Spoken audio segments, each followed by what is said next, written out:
Let's dive into anger. I love anger. Oh my God, did I have problems with anger when I was doing my shamanic training? Hi, I'm Uma, and I am going to guide you through emotional literacy in my series of videos. Whew, my teacher was sweating blood to get me into really feeling and expressing and learning from my anger. She was relentless. Really had to embody that power of anger. And I'm really, really glad that she cracked that nut because my anger is awesome. Every anger is awesome. But I grew up in a family where everybody was afraid of the male rage. There was a story that I didn't see that personally, but I was told the story that my grandmother once did not have food ready on time, and my grandfather came home and threw the kitchen table out of the window. Male rage. Everybody was afraid of that, and I know why. And with that male rage, anger also was something that people were afraid of in my family. This choleric, whoa. But it's not necessary that you have someone choleric in your family to be afraid of anger.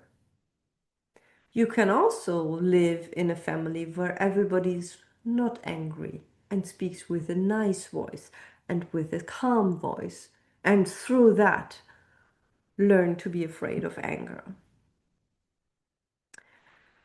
But that takes away a lot of power from you.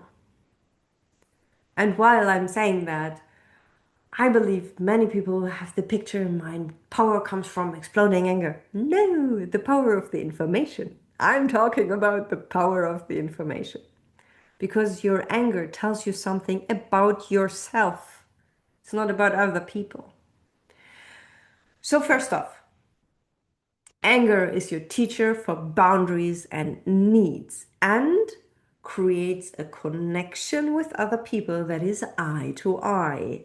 And this is why it's super important. To start, let me tell you that if you have learned to be afraid of anger, even if you do not feel the fear of anger, but you're just not an angry person, you're a pacifist, right? Not an angry person, then anger might express differently in your system. Like anger usually is a very heated emotion. So the heat rises up and pushes outwards, which is why anger is super duper for creating boundaries. It's like, here, go away. Anger is great. If anything enters your system or is about to enter your energetic system, which does not belong there, anger, whoop, and out it is. Or if a part of you has a need that is not seen, but is constantly overrun, then anger comes and like, no, I cannot do that anymore. I need space. Space. Great emotion for that because it's hot. It comes out, it pushes outwards. Wonderful. It's like the clearest and most proper emotion to create boundaries. So stop being afraid of it. Stop making the devil out of anger. It's just not. It's just a human emotion that has a right to be there. And if you do not allow anger, what will you feel? Maybe you feel frustration. Frustration is a form of anger, but it's like colder. And the energy is more resentful and is also against you because it does not go out like up and out, but it's more like manipulative, like from below. It's okay. Still in the anger family. And it still gives you similar information than anger can. And in addition to that, you will get the information that you're hurting yourself. Anger is not hurting yourself. Anger is very clear, just stop. I need space for myself. I need you to stop right now. There is something I have to look at. Good, very clear. Maybe it's not frustration, maybe it's annoyance. Maybe you only allow annoyance. Make a movement for annoyance. Like when you're annoyed. I think it's like, yeah, because you let something even more in your system, but you're annoyed that's in your system, but you will bend to it. You're just annoyed by it because you're not able to express your anger. You're not able to say, stop, I have to think about that. Stop, I have to take a breath right now. Stop, I have to go to the toilet and take 5 minutes to think about that. And then you're annoyed. This person didn't see me. This person didn't hear me. This person just wants things of me and then has no gratitude. You have this annoyance, right? It just depends on how well you allow yourself to feel anger, which your core emotion of feeling anger in the anger family is. So my first question to you, how do you feel anger? Are you able to just feel it as it is, very pure? Or are you taking a part of that energy that wants to push other people away and direct it against yourself, so it becomes frustration or annoyance? First question. Please answer. So when I'm continuing to talk about anger right now, I'm talking about the whole family because the whole anger family has the potential to give you similar informations. And the more pure you go into anger, the clearer the information will be. Every other information is tainted with your own story of how you are allowed to perceive anger, and is tainted with you're already letting in energy that is not yours and that would be better not let in. So, at the purest heart of anger, anger wants equal connection, eye to eye, human to human, as individuals who are going through the human experience on this planet together. That's it. Anger just comes up as, oh, there is a dissonance in this connection from eye to eye. Voila, that's all. And this dissonance helps you to see where you have to set a boundary for yourself, not for other people, for yourself. Or where you have to realize that you have a need for yourself, realization for yourself, and taking care of that need or that boundary by yourself, which is the most complicated thing in anger, depending on your understanding of the world. Because anger, most of the times, is directed outwards. It creates space.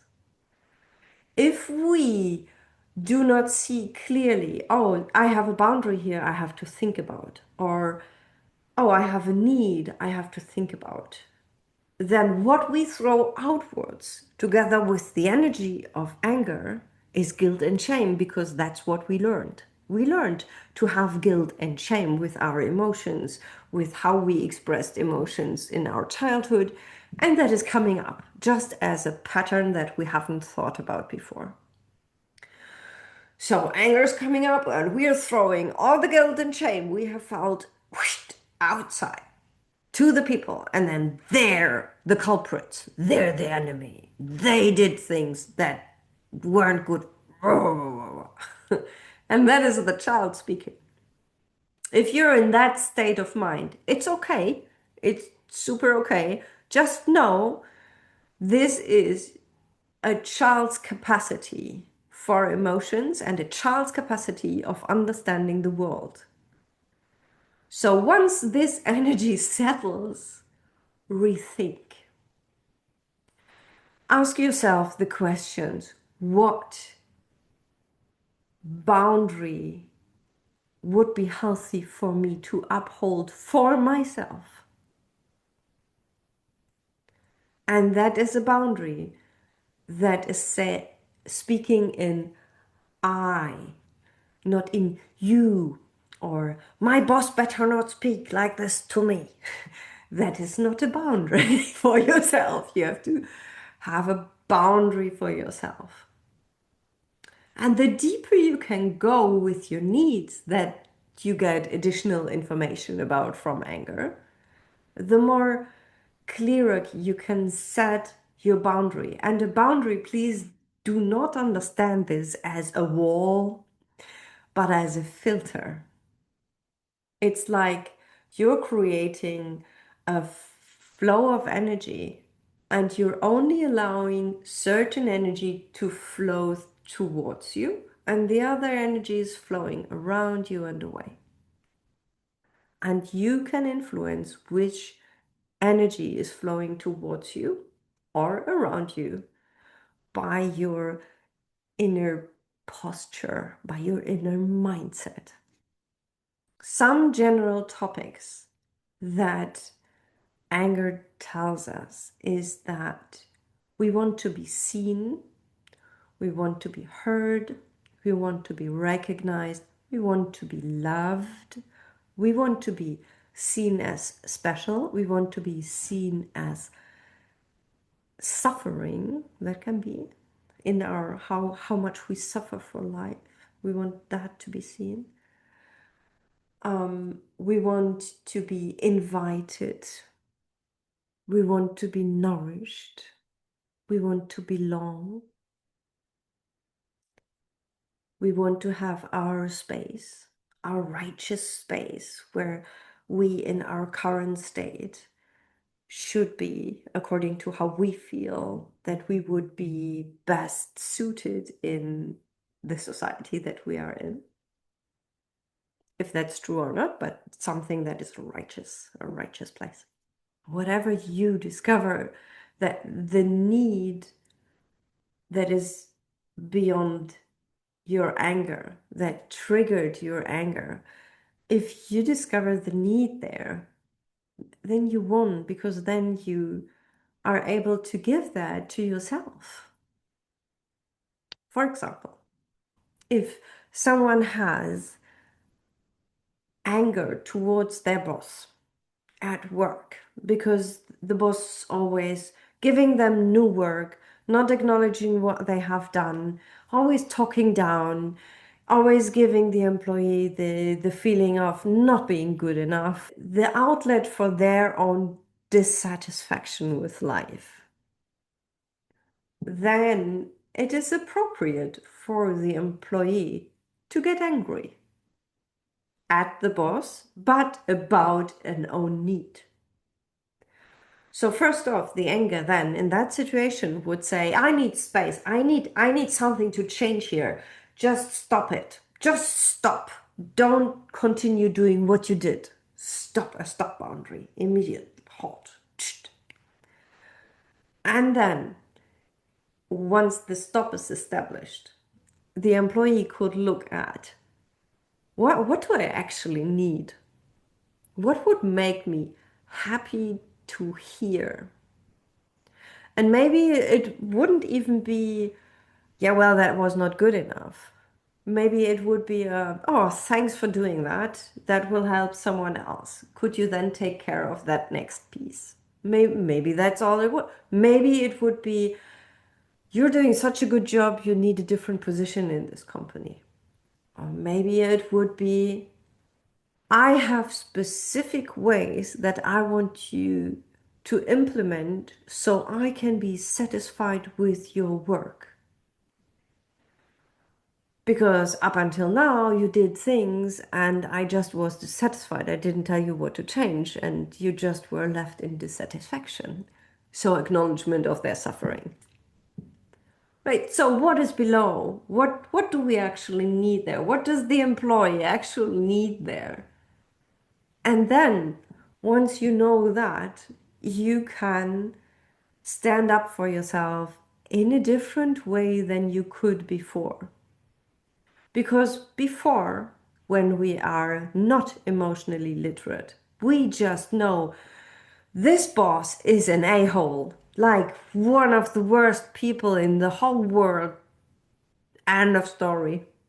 So that person would go to work, have anger, have frustration, be unhappy, go home and tell themselves, it's just I'm doing this for the money.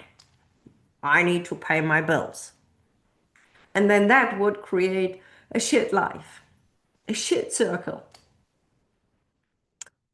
So, by knowing, oh, I need acknowledgement of my suffering, they could ask themselves, who could give me acknowledgement of my suffering? Either a colleague or a friend. And then once that is satisfied, maybe another need will pop up. Maybe they then will learn what would actually make them happy or what would actually make them want to go into life with a different mindset. Not what would want them to go to work. Maybe they need to change work, who knows? But what's their actual need? How can they stand up for that? So then, if your need is to be seen, you can ask for a talk with the boss and ask for that. You can involve someone higher up. All of that is taking yourself and your life experience seriously and putting it on top of your priority list.